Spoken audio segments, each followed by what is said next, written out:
All right, guys, it's Labor Day, the day before Labor Day, it's Sunday.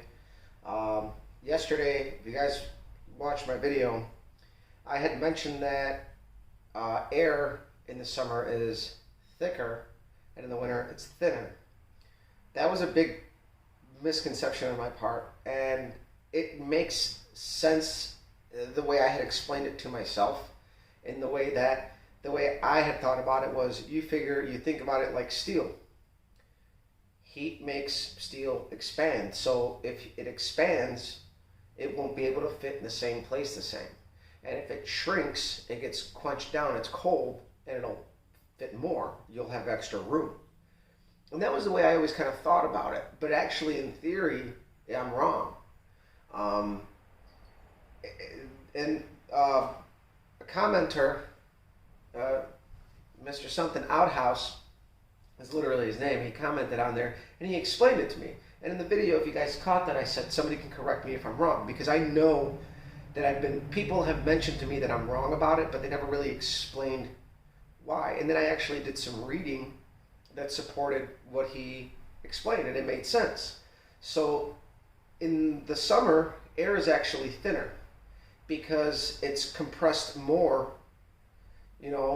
and because it's compressed more, you can't compress it anymore. Whereas in the winter, the air is more compressible, so it's actually thicker because those molecules are able to come together more. So you're able to actually stuff more air in. And that's something that I guess I kind of understood but didn't understand, but the way that I had explained it to myself kind of made sense, and it kind of worked out to where it's kind of the same theory, but it was wrong one way or another. I'm not trying to justify it. And I just wanted to clarify that because I've been doing this for a long time, and I still learn new things every day, and I still get corrected on things, and I'm not, above that. So I just wanted to share with you guys that I was wrong in my explanation, and somebody corrected me, and I wanted to address that because I don't want to put out there false information without rectifying it or correcting it, because I'm not Mr. Perfect. And that was very simple. He just left a comment, explained what it was and why, and then I did a little bit of research, and he was right. His explanation literally jived with what I had read.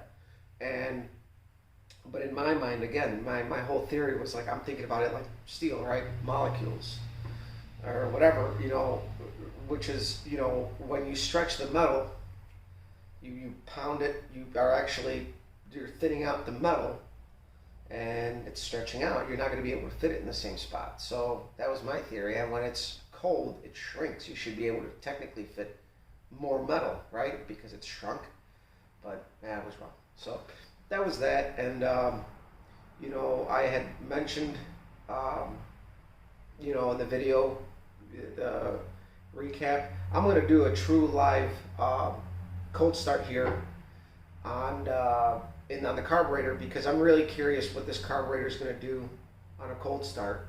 So I'm going to cut this video off here, and then we'll cut to that cold start and see how it does, because it's been sitting overnight. We actually got down into the 70s today. Last night got pretty cool, and we're going to see what this carburetor does as far as a cold start. Again, it's got no choke. I left my settings kind of right where they were, so this is going to be the cold start versus what the tune wanted when the engine was at running temp. So we'll go from there. Alright, I just hooked the battery back up. I'm going to try this out, see how it actually starts and how long it takes to idle on its own. Not expecting perfection here.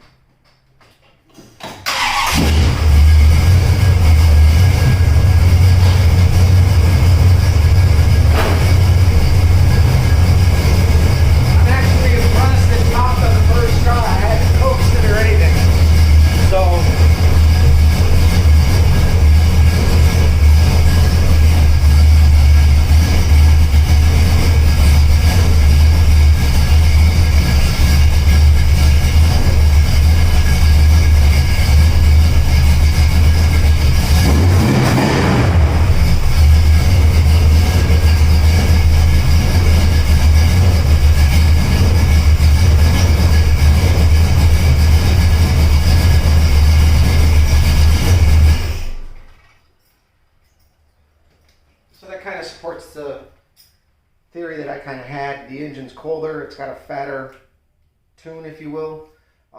It fires up when it's cold, perfect. But that quality is going to slightly go away as soon as the atmospheric temperature in the engine goes up, which is inevitable once we close the hood and it gets heat soaked in there. So I probably have to change out the jets. I'm going to bust out the Holley specs for the standard 650 I'm talking like I'm from Minnesota, hey? So no, I'm going to check out the Holley specs for a 650 double pumper and cross-reference it, because I know this carburetor is jetted way fatter than a base 650 Holley. But ultimately, we can jet it down and change a couple things and probably get it to be a little bit happier. But that was a real world cold start with no choke. And let me check my thermometer, see how warm it is in here. It's actually 70 degrees right now in here, so it's cool. It's not the coldest, but it's 70 degrees in here, which is really nice. And so there you go. I hooked up the battery, and it popped right away. So that's a good sign. We're close. So go from there, guys. Share, like, subscribe. Again, sorry about the misinformation, but my way of thinking, technically, I was following the same principle. So I'm human. So I'll let you guys go.